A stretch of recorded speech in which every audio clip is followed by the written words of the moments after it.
دہشت گرد پاکستان میں عدم استحکام چاہتے ہیں۔ گرفتار دہشت گردوں کے بیانات بھارت کی طرف اشارہ کرتے ہیں۔ وزیر دفاع خارجہ آصف کی میڈیا ٹاک کہا نوشکی دلبدین میں ایف سی ہیڈ کوارٹرز پر حملہ کیا گیا۔ پستی میں بھی نوجوان لڑکی خودکش حملہ آور کے طور پر پائی گئی۔ بی ایل اے کا ٹارگٹ غریب، مزدور اور بے روزگار ہے۔ بی ایل اے بھارت کی پراکسی ہے۔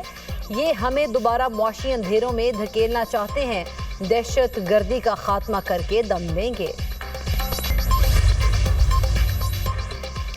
بلوچستان میں فتنہ ہندوستان کے مختلف مقامات پر حملے ناکام۔ 3 خودکش حملہ آوروں سمیت 92 دہشت گرد جہنم واصل۔ 30 جنوری کو پنجگور اور ہرنائی میں فتنہ ہندوستان اور فتنہ الخوارج کے 41 دہشت گرد مارے گئے تھے۔ 2 روز کے دوران ہلاک دہشت گردوں کی مجموعی تعداد 133 ہو گئی۔ دہشت گردوں سے بہادری سے لڑتے 15 بہادر بیٹوں نے شہادت کو گلے لگایا۔ آئی ایس پی آر کا کہنا ہے بھارتی حمایت یافتہ فتنہ ہندوستان کے دہشت گردوں نے بلوچستان کا امن سبوتاژ کرنے کی کوشش کی۔ کوئٹہ، مستونگ، نوشکی، دلبدین، خاران، پنجگور، تم، گوادر اور پسی کے گرد متعدد دہشت گردانہ کارروائیاں کی گئیں۔ دہشت گردوں نے ضلع گوادر اور خاران میں 18 معصوم شہریوں کو نشانہ بنایا۔ شہداء میں بچے، خواتین، بزرگ اور مزدور شامل ہیں۔ سیکیورٹی فورسز اور قانون نافذ کرنے والے اداروں نے فوری جواب دیا۔ دہشت گردوں کے مذموم عزائم کو کامیابی سے ناکام بنا دیا۔ امریکہ، سعودی عرب، قطر اور ترکی کی بلوچستان میں دہشت گردی کی مذمت۔ امریکی ناظم الامور نکلی بیکر کا متاثرہ افراد سے دلی ہمدردی کا مظاہرہ۔ کہا مشکل وقت میں پاکستان کے ساتھ ہیں۔ سیکیورٹی اہلکاروں اور شہریوں کے خلاف دہشت گردانہ کارروائیاں ناقابل قبول ہیں۔ پاکستانی عوام تشدد اور خوف سے آزاد زندگی گزارنے کا حق رکھتے ہیں۔ سعودی وزارت خارجہ نے کہا بلوچستان میں دہشت گردوں کی پرتشدد کارروائیوں پر تشویش ہے۔ پاکستانی فورسز دہشت گردی کے خلاف بہترین حکمت عملی کے ساتھ مقابلہ کر رہی ہیں۔ قطری وزارت خارجہ نے تشدد، دہشت گردی اور مجرمانہ کارروائیوں کو مکمل طور پر مسترد کر دیا۔ شہداء کے لواحقین، عوام اور حکومت کے ساتھ دلی ہمدردی کا اظہار۔ بلوچستان میں دہشت گردی کے پیچھے بھارت شواہد موجود ہیں۔ وفاقی وزیر داخلہ اور وزیر اعلیٰ بلوچستان کی اہم گفتگو۔ محسن نقوی نے کہا بھارت دہشت گردوں کو سپورٹ کر رہا ہے۔ دنیا کو پتہ ہونا چاہیے پاکستان میں بھارت دہشت گردی کروا رہا ہے۔ حملوں میں ملوث کسی دہشت گرد کو نہیں چھوڑیں گے۔ سہولت کاروں کو بھی نہیں بخشا جائے گا۔ ایک ایک دہشت گرد کا پیچھا کریں گے۔ وزیر اعلیٰ بلوچستان بہت بہادر ہیں، فرنٹ سے لیڈ کر رہے ہیں۔ دہشت گردوں نے منصوبہ بندی کے تحت حملہ کیا۔ ایف سی، آرمی اور پولیس نے جس طرح رسپانس دیا وہ داستان ہے۔ پاک فوج ایف سی کو خراج تحسین پیش کرتا ہوں۔ سرفراز بگٹی نے کہا جو بھی دہشت گرد آیا سیکیورٹی فورسز نے اسے ڈھونڈ کر مارا۔ سیکیورٹی فورسز نے بہترین رد عمل دیا۔ دہشت گردوں کا مورال گر چکا تھا، یہ صرف اپنا مورال ہائی کرنے کے لیے ایسا کر رہے ہیں۔ گوادر میں بلوچ فیملی کی عورتوں اور بچوں کو بے دردی سے قتل کیا گیا۔ تیرا معاملے پر باڑہ سیاسی اتحاد کا قومی جرگہ۔ شرکاء کا عارضی نقل مکانی کرنے والے متاثرہ خاندانوں کے ساتھ مکمل یکجہتی کا اظہار۔ جرگے کے شرکاء نے کھل کر امن کے حق میں آواز بلند کی۔ جرگہ مشیران کی فنڈز میں صوبائی حکومت کی نااہلی اور کرپشن پر تنقید۔ ایجنڈا سابق چیئرمین باڑہ سیاسی اتحاد حاجی شیریں آفریدی نے پیش کیا۔ جرگہ مشیران نے کہا تیرا متاثرین میں 4 ارب روپے کی تقسیم میں کرپشن اور سیاسی مداخلت ناقابل قبول ہے۔ متاثرین کے مسائل کسی ایک علاقے یا قبیلے تک محدود نہیں بلکہ اجتماعی مسئلہ ہے۔ وادی میں فوری امن بحال کیا جائے، مستقبل میں پائیدار امن کی واضح ضمانت دی جائے۔ جبکہ مشران نے کہا مذاکرات میں صوبائی قیادت موجود تھی، مشاورت سے ہی عارضی انخلا کا فیصلہ کیا گیا۔ تیرا متاثرین کی باعزت واپسی کو یقینی بنایا جائے۔ متاثرین سے کیے گئے وعدوں اور معاہدوں کو تحریری اور عملی طور پر تسلیم کیا جائے۔ تیرا میں گھر یا جائیداد رکھنے والوں کو امدادی پیکج میں شامل کیا جائے۔ Federal constabulary headquarters Peshawar میں خودکش دھماکوں کی تفتیش میں پیش رفت۔ حملہ آوروں کے سہولت کاروں کی نشاندہی ہو گئی۔ تفتیشی حکام کے مطابق واردات میں ملوث سہولت کاروں کا تعلق بھی افغانستان سے تھا۔ منصوبہ بندی میں بھی وہاں ہوئی۔ واقعے سے متعلق عام گرفتاریاں بھی عمل میں لائی گئیں۔ ایف سی ہیڈ کوارٹرز پر 24 نومبر کو حملہ ہوا، 3 جوان شہید اور 5 زخمی ہوئے تھے۔